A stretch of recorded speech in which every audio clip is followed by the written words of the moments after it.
¿Crees que has visto ya malas películas de guerra? Espera a que veas estas. ¿Cuál destrozó la historia más? Aquí hay 15 bodrios de la Segunda Guerra Mundial que tergiversaron los hechos, estropearon el tono o insultaron a los veteranos mientras gastaban dinero a manos llenas. Vamos a tirar de la anilla. La Batalla de las Ardenas, 1965.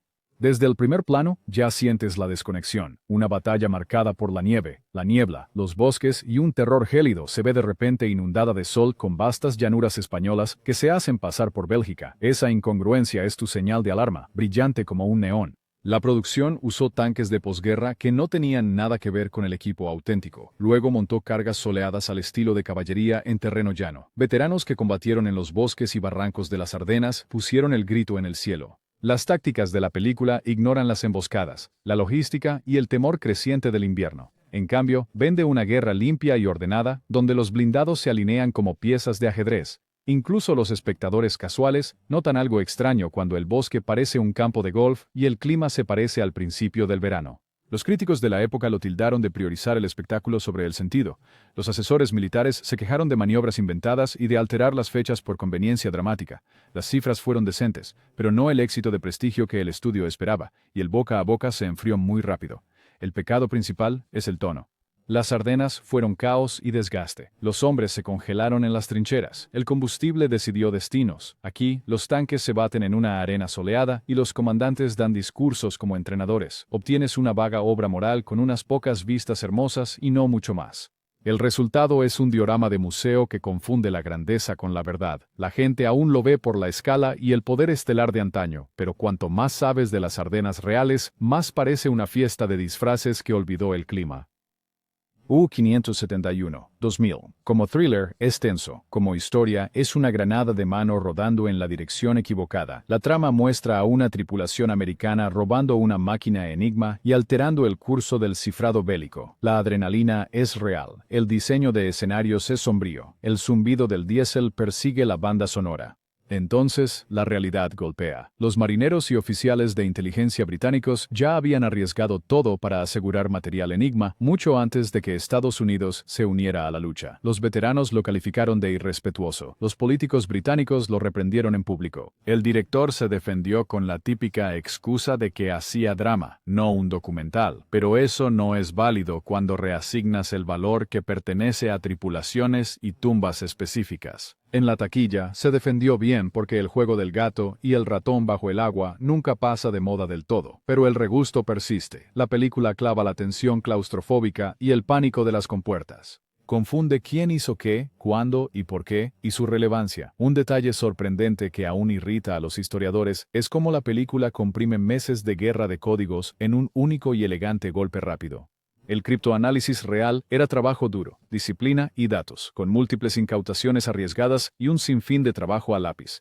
La película echa un manto sobre eso y se lanza a la heroicidad. Mírala una vez por sus momentos cinematográficos, luego busca un libro sobre Bletchley Park y los abordajes de la Marina Real. Sentirás la diferencia en tus huesos. Los escalofríos se ganan. El crédito también debería ganarse. Red Tails, 2012. Cada fotograma anhela honrar a los aviadores de Tuskegee, lo que hace que los fallos duelan. Lo que debió ser una biografía profunda y compleja se convierte en un serial de sábado por la mañana con aviones elegantes y personajes planos. Los diálogos a menudo suenan como un póster motivacional leído en voz alta. Las escenas aéreas impactan visualmente, pero se alejan de la realidad con giros de barril salvajes y pasadas frontales hechas más para un tráiler que para el registro histórico. El punto más debatido es la adopción por parte de la película del mito de la escolta inmaculada, repetido como una tradición inquebrantable en lugar de una verdad compleja. Los historiadores se opusieron. Los críticos sintieron que los personajes estaban pintados a grandes rasgos.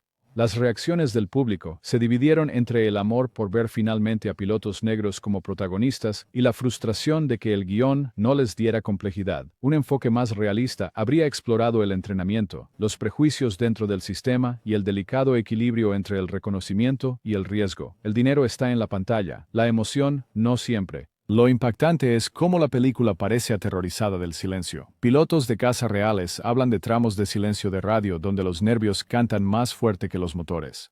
Aquí, las bromas llenan cada hueco. La película generó ingresos respetables, impulsada por productores estrella y visibilidad de marca, pero se desvanece en la memoria porque convierte a los héroes en calcomanías. El tributo requiere cicatrices, dudas, contradicciones y pequeños actos de liderazgo. bajo unas reglas imposibles. Los aviadores se ganaron el derecho a esa profundidad. Merecían una escritura que estuviera a la altura de su gran altitud. En 41, 1979. La premisa es dinamita. América se tambalea tras Pearl Harbor. Los rumores vuelan. Los focos barren el cielo. La paranoia estalla como fuegos artificiales. ¿Qué obtenemos en su lugar? Un carnaval de ruido que confunde el caos con la comedia. Steven Spielberg reunió un talento extraordinario y un cheque en blanco, y lo llevó todo hasta el 11. El ritmo es inestable, los chistes se repiten, los personajes entran a gritos y rara vez se calman. Incluso John Wayne, se dice, le dijo a Spielberg que el guión le ofendió, lo que fue su propia granada publicitaria. El problema no es atreverse a reírse del pánico. La comedia negra puede humanizar el miedo. El problema es el deslizamiento tonal. Un minuto estás viendo una pelea de Looney Tunes, al siguiente, la película recuerda de dónde viene su premisa e intenta ser actual. La costura se nota. Los críticos destrozaron el exceso. El público llegó curioso y se fue abrumado. La taquilla lo situó por debajo de las expectativas para un cineasta que imprimía oro. Una rareza notable es la meticulosidad con que la producción recreó los detalles bélicos, solo para desvirtuarlos con payasadas sin gracia. Imagina un caza antiguo rodando por la calle principal mientras una docena de subtramas intentan eclipsarse. Es impresionante y agotador. La lección es muy sencilla. Puedes montar un pandemonio, pero la audiencia necesita una columna vertebral a la que aferrarse, un punto de vista, un latido humano, 1941 libras, el tambor tan fuerte que olvidas para qué es el desfile. Incluso sus defensores lo llaman un fascinante fracaso que enseñó a un maestro a confiar en la contención. Pearl Harbor, 2001, una película sobre una de las mañanas más oscuras de la historia americana, gasta la mayor parte de su energía en un triángulo soleado. Esa es la frustración fundamental. Michael Bay nos da aviones impecables, explosiones precisas y humo que se riza como una sesión de fotos. También ofrece escenas donde marineros valientes se convierten en extras en el romance de otra persona. Grupos de veteranos critican las libertades históricas. Historiadores señalaron heroísmos inventados, cronologías comprimidas y tramas extrañas que convierten el Pacífico en un diario personal. Los críticos captaron la esencia de inmediato. Bellas superficies, centro hueco. La secuencia de ataque merece crédito técnico. La historia humana que la rodea rara vez funciona. Considera un detalle descabellado. La película intenta pasar de la tragedia a un clímax de misión de venganza, como si el dolor pudiera editarse en una línea de tiempo. Familias reales esperaron cartas que nunca llegaron. Equipos reales entrenaron bajo el miedo y la fatiga. La película trata la emoción como una pasarela para las escenas de acción. Financieramente, la taquilla global fue fuerte gracias al poder de las estrellas y el marketing, pero su legado sigue en debate. Los espectadores más jóvenes recuerdan las tomas pulcras y brillantes. Los que estudian la guerra recuerdan los atajos. Las mejores películas bélicas honran las pequeñas decisiones bajo presión. Pearl Harbor apunta al gran gesto y olvida el coraje silencioso entre el humo bajo cubierta. Ese desequilibrio es la razón por la que vende entradas, pero nunca llega a arrancar lágrimas de verdad. USS Indianapolis. Hombres de valor, 2016. Lee la historia real y sentirás un nudo en el pecho. Torpedos, un hundimiento. Cientos en el agua salada, sedientos, con aletas dorsales cortando la superficie. Días de delirio, un rescate en el último aliento, es material de pesadilla, perfecto para un cine de supervivencia pura y dura. La película te ofrece tiburones digitales gomosos, acentos inestables y escenas que pasan de lo sombrío al melodrama sin previo aviso. Los intérpretes se esfuerzan mucho, pero el guión introduce subtramas que le restan terror. El ritmo divaga cuando debería apretarse como un torniquete. Los críticos negaron con la cabeza. Muchos lo calificaron de tratamiento televisivo de una historia que debería impactar la pantalla. La taquilla fue débil comparada con sus ambiciones y el lanzamiento doméstico no provocó una reevaluación. Un detalle exasperante es cómo la cámara a menudo se aleja del agua para seguir dramas inventados en tierra. La cruda verdad ya resulta insoportable. Los hombres alucinaban con la lluvia, los amigos se perdían, el sol les devoraba la piel. No es necesario adornar esto con clichés. Cuando las películas bélicas fracasan, a menudo es porque le temen al silencio, a la espera, a la erosión constante y minuciosa de la esperanza. Esta historia necesitaba paciencia y gran precisión. En cambio, acelera el horror y se estanca en el relleno. El coraje no es solo disparar, es elegir mostrar el sufrimiento sin pestañear. La película lo intenta, pero luego parpadea. Milagro en San Ana, 2008. La ambición inunda cada escena, y por eso los errores se sienten tan fuertes. Esta es una película decidida a poner en el centro a soldados negros en Italia y a vincular su valentía con una atrocidad enterrada. El lienzo es inmenso. Las actuaciones, Está lleno de energía, pero la trama entrelaza misticismo y artificios que chocan con la masacre documentada que menciona. Sobrevivientes e historiadores señalaron identificaciones erróneas y colaboraciones inventadas que manchan a comunidades reales. Ese choque entre intención e impacto hundió la reputación del filme en Italia, donde la memoria es personal y los nombres aún se pronuncian en oración. Los críticos en Estados Unidos se centraron en la estructura. La película se siente demasiado larga y apresurada, saltando de tono cuando debería centrarse en el dolor. Las audiencias se dividieron. Algunos celebraron el ver por fin a los Buffalo Soldiers tomados en serio. Otros argumentaron que la representación debe ir acompañada de rigor histórico. La taquilla reflejó esa división, con cifras domésticas bajas para una producción de este tamaño. Un detalle llamativo que revela el desajuste es el uso de un misterio de un artefacto literal para unir las líneas temporales. Se siente como un gancho de atraco grapado a una elegía de guerra. Ese tipo de híbrido puede funcionar cuando la escritura lo ancla todo al personaje. Aquí, la costura se hace evidente y el mensaje se difumina. La tragedia en el centro merecía ojos claros. Sientes la pasión que hay detrás de la cámara. Desearías que esa pasión se hubiera canalizado hacia un guión que priorizara la verdad por encima del adorno. Ataque aéreo. Se notan las notas de la presentación ejecutiva en cada cuadro. Añadir estrellas, añadir más aviones, añadir más cámara lenta, añadir un corte doblado para un mercado y una reedición para otro. El resultado, una película de guerra tan entrecortada que podría darte dolor de cabeza. La historia sobre los bombardeos y los civiles debería ser desgarradora. En cambio, las escenas chocan como tráilers de películas diferentes. Las actuaciones no coinciden porque los tonos no coinciden. Un actor interpreta heroísmo solemne. Otro parece atrapado en una caricatura. Los efectos visuales varían drásticamente de toma en toma. Algunas explosiones parecen estallidos sin peso pegados al encuadre. Los críticos se abalanzaron y las calificaciones de la audiencia se desplomaron. La postura de lanzamiento internacional de la película se convirtió en su propia historia de advertencia, con estrenos retrasados, lanzamientos directos a streaming y marketing silenciado. Un detalle salvaje, casi increíble, es que la película llegó con cameos de nombres famosos y aún así generó un consenso crítico casi nulo. Eso es difícil de lograr. A los espectadores les encanta perdonar un desastre si hay corazón o una sola secuencia fantástica. Airstrike rara vez ofrece cualquiera de las dos. El cine bélico requiere una geografía legible y riesgos palpables. Aquí, el mapa es confuso y los personajes son de papel. Los resultados financieros reflejaron esa confusión, con un desempeño disperso en todas las regiones que nunca se tradujo en una victoria. Es la prueba de que no se puede armar una buena película con piezas impresionantes. Se necesita un alma, un punto de vista y un plan. Todos los hombres de la reina. Sobre el papel, esto debería haber sido una locura. Una unidad de espías improvisada se infiltra en una fábrica alemana para capturar material enigma, haciéndose pasar por obreros disfrazados. En el bolsillo cómico adecuado, eso podría haber ofrecido una mezcla aguda de intriga, energía y riesgos de guerra. En cambio, obtienes una película extrañamente plana que nunca decide qué tipo de risa quiere. Los chistes llegan con pausas de redoble de tambor, pero los remates apenas susurran. Las escenas se estancan como si esperaran aplausos del público que nunca llegan. El resultado es una comedia que se siente extrañamente avergonzada de su propia premisa. La cinematografía a menudo se ve limpia, pero limpio no es lo mismo que vivo. El ritmo importa.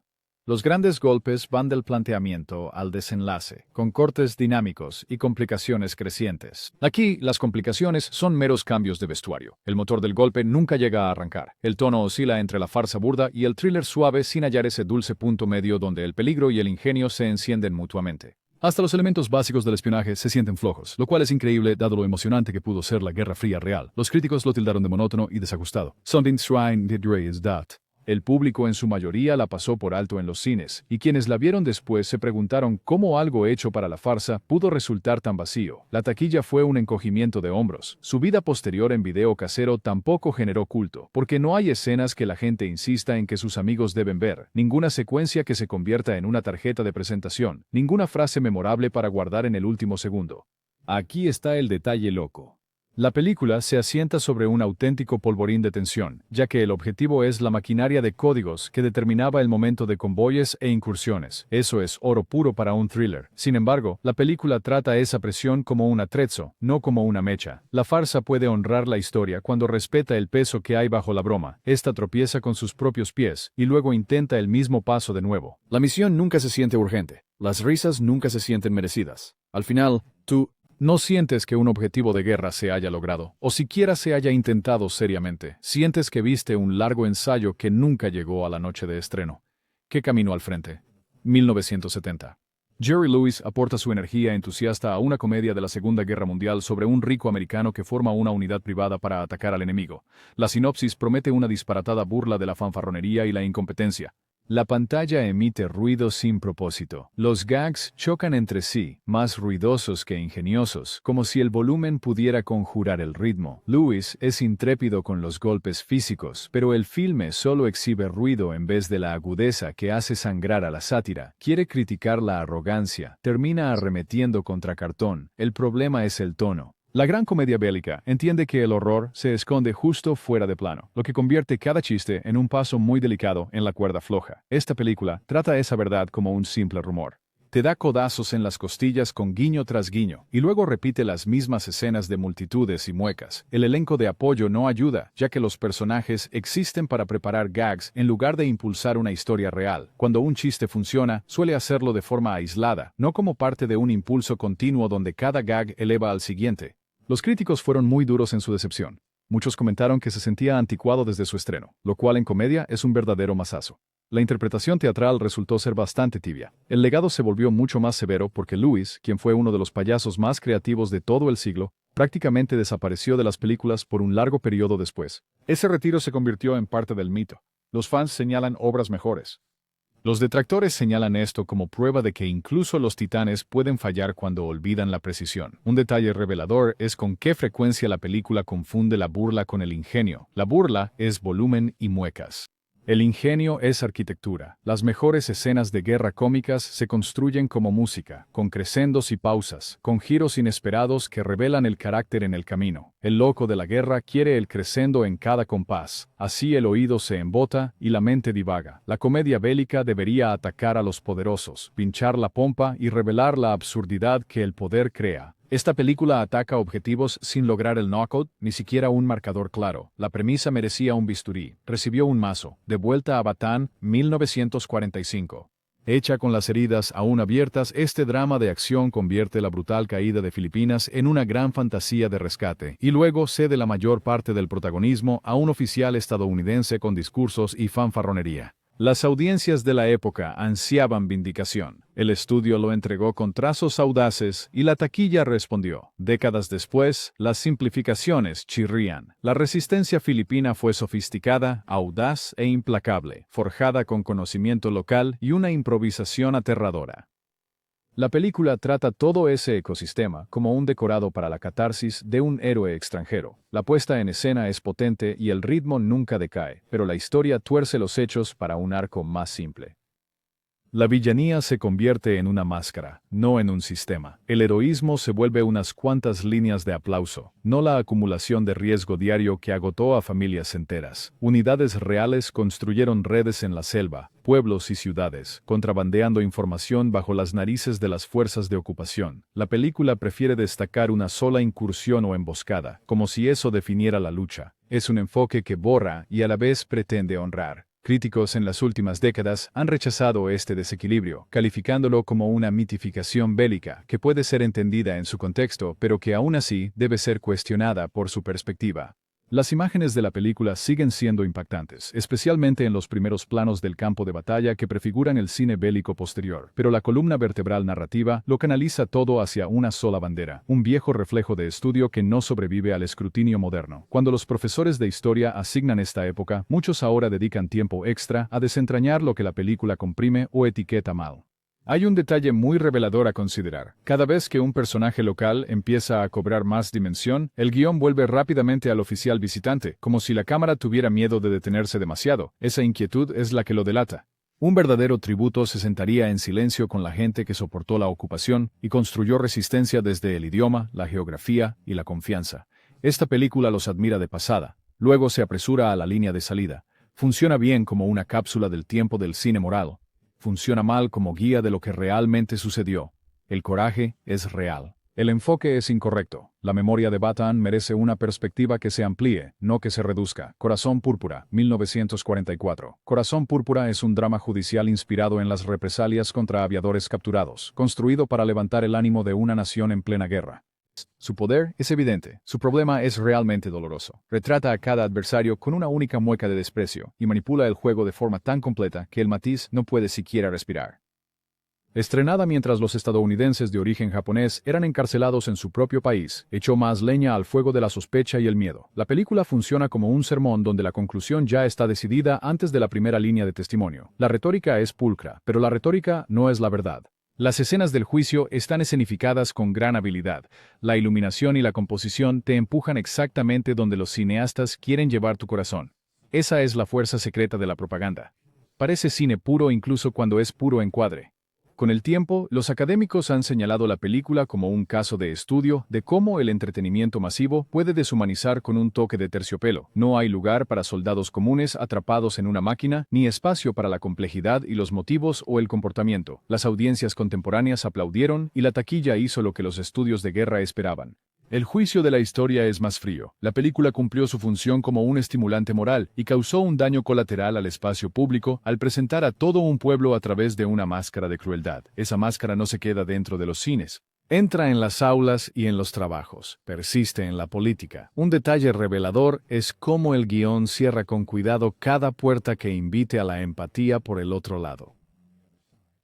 Hasta la más mínima sombra de duda es tratada como una traición a la trama. El gran cine de juicios permite que la incertidumbre respire, aunque solo sea para que el veredicto final resuene con fuerza. Aquí, el único estruendo que se escucha es el volumen. La lección no es que el cine bélico deba ser blando o suave. La lección es que el poder merece un escrutinio riguroso, especialmente cuando viste el disfraz de la justicia. El corazón púrpura nos recuerda lo fácil que una película bien hecha puede convertir el miedo en certeza. Por eso pertenece a una lista de fracasos, no por su arte, sino por la niebla moral que espesó. El día más largo, 1962. Este es el libro de historia más hermoso del mundo con la mitad de sus páginas pegadas. Las estrellas llegan como carrozas de desfile. La cinematografía es nítida. El alcance es asombroso, pero la película trata el día D como un plan maestro, no como una herida abierta. Comprime los plazos, suaviza el caos y tiende a una marcha triunfal cuando la verdad era más bien una apuesta que pudo haber terminado en desastre. Los comandantes dudan en la vida real.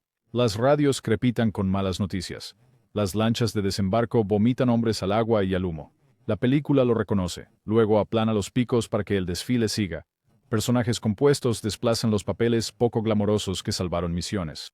Ingenieros de campo que eliminaron obstáculos, oficiales jóvenes que improvisaron bajo fuego, civiles locales que arriesgaron todo para guiar. La historia prefiere los rostros conocidos, lo que tiene sentido desde el marketing, pero es un disparate histórico. Cuando una secuencia es emocionante, a menudo es porque el músculo de producción recrea el hardware y la geografía con un cuidado obsesivo, pero la emoción no es lo mismo que la textura. La textura exige que sientas los puntos ciegos y el miedo. Los críticos en su estreno aplaudieron la ambición y cuestionaron el tono. Décadas después, la película sobrevive como una puerta de entrada para espectadores más jóvenes, una gran puerta que guía a audiencias más inteligentes hacia libros y relatos primarios. A medida que la erudición se profundizaba, los atajos de la película se hicieron más evidentes. Muchos profesores ahora la presentan junto a mapas y testimonios para que los espectadores entiendan qué se simplificó y por qué. La recaudación en taquilla fue robusta y su huella cultural es gigantesca. Esa es parte del problema. Cuando una versión se convierte en la versión en la memoria, puede eclipsar testimonios crudos que contradicen el ritmo del guión. Escuchen una pequeña verdad que la película rara vez captura: confusión real. Órdenes confusas por el oleaje y la sangre, unidades que aterrizaron en el sector equivocado y aún así marcaron la diferencia. El día más largo conoce estos hechos, pero los presenta de forma ordenada. Es apasionante como espectáculo, responsable como estudio y tenue como experiencia humana. Un mejor título podría ser El día más coordinado. La invasión estuvo coordinada solo hasta que encontró el mar. Después de eso, el coraje y la suerte escribieron el guión. La Batalla del Río de la Plata, 1956. Apuestos oficiales, órdenes pulcras y la etiqueta naval chocan de frente con la realidad de que el combate en el mar es un horno. Esta película se conforma con mantenerse al margen, observando con los caballeros cuando debería oprimir a la audiencia dentro de compartimentos tan calientes que derretirían la pintura. El enfrentamiento histórico en torno al Graf Spee fue un juego de nervios y artillería con enormes riesgos para tripulaciones que sangraron en el agua y el humo. La película captura el tablero de ajedrez, no el terror. Trata la maniobra y el alcance como una conversación de salón, lo que silencia la frecuencia emocional hasta que apenas zumba. La cinematografía tiene una gracia real y el trabajo de maquetas muestra ese encanto artesanal antiguo. Brazo. Puedes disfrutar del cuidado y aún así desear que la perspectiva se hunda.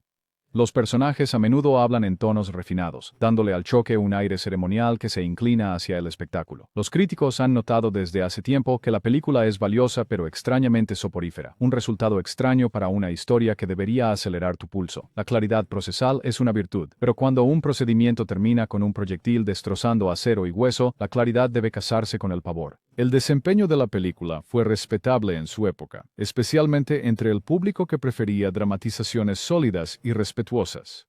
Su legado es constante, no amado. Los espectadores que regresan a ella a menudo lo hacen por nostalgia o curiosidad técnica, más que por adrenalina o perspicacia. Eso dice mucho. Las mejores películas militares te permiten oler la cordita y saborear la sal. Esta te pide que admires los uniformes y traces los rumbos. Un detalle revelador es que la película apenas permite que el silencio aterre. En los barcos, el silencio no representa la calma. El silencio es el espacio que antecede a la caída de la próxima salva. Los tripulantes escuchan su propia respiración y el crujido del metal.